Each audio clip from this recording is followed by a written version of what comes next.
মা আয়েশা একটা যুদ্ধে গিয়েছিলেন। যুদ্ধ থেকে ফেরার পথে মা আয়েশার গলার লকেট নাই। সবাই খোঁজাখুঁজি, লকেট কই, লকেট কই, লকেট খুঁজে পায় না।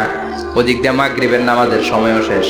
আর যেই জায়গায় লকেট খোঁজার জন্য থামা হয়েছে ওই জায়গায় আবার পানি নাই, পানি সামনে, পানির দিকেও যেতে পারে না, লকেটও খুঁজে পায় না, নামাজও পড়া যায় না। সব সাহাবীরা মিছিল শুরু করছে।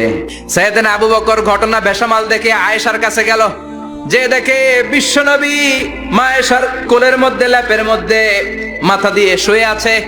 রাগের চোটে বুখারীর বর্ণনা, আঙ্গুল নিয়ে মা আয়েশার পেটের মধ্যে দিল এক খোঁচা। আল্লাহ তখন আয়াত নাজিল করলেন, ও সাহাবারা মিছিল বন্ধ করো, যাও ওযুর জন্য টেনশনে ছিলা, টেনশনের দরকার নাই।